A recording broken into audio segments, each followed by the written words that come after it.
চারদিকে প্রকৃতির অপার সৌন্দর্য, যদিও এটি কোনো পর্যটন কেন্দ্র নয়। এ দৃশ্য শেরপুরের ঝিনাইগাতি উপজেলার গারো পাহাড়ের সংরক্ষিত বনাঞ্চলের। এলাকার লোকজন বলছেন, মূল্যবান সুগন্ধি উপাদান আগর কাঠ উৎপাদনে একসময় রোপণ করা হয়েছিল এসব গাছ।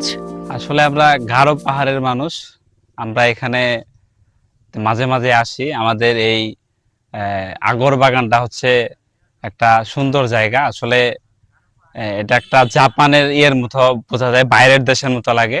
বাগানটা খুব সুন্দর লাগলো, ঘোরার মতো, দেখার মতো। প্রকৃতি প্রেমী যারা আছে তারা আসতেছে, অনবরত আসতেছে।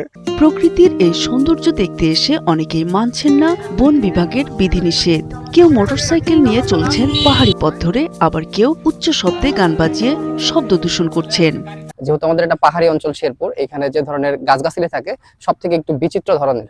আমাদের দ্বারা যাতে কোনো পশু প্রাণী বা বন্য কোনো জিনিস যাতে আমাদের দ্বারা ক্ষয়ক্ষতি না হয়। তবে সচেতন পর্যটকরা বলছেন, বন বিভাগের আরো নজরদারি বাড়ানো দরকার। তাই আমরা সকলেই পর্যটকরা চেষ্টা করব বৃক্ষ যেন নিধন না হয়, এমন ভাবে তৈরি করে দেয় পর্যটক এসে যাতে সুন্দরভাবে ঘোরাফেরা করতে পারে এবং পশু পাখি হুমকির মুখে না পড়ে। এভাবে আসলে আমাদের এই বনটা ঠিক থাকবে না, ঝুঁকিপূর্ণ হয়ে যেতে পারে এবং আমাদের দায়িত্ব এবং বন বিভাগের দায়িত্ব এটা রক্ষণাবেক্ষণ করার দায়িত্ব।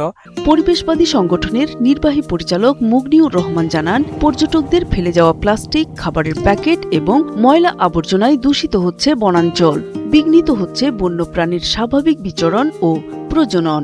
অনিয়ন্ত্রিত পর্যটক আসলে বনের পরিবেশ এবং বনের জীববৈচিত্র্যের উপর একটি সুদূর প্রসারী হুমকি স্বরূপ।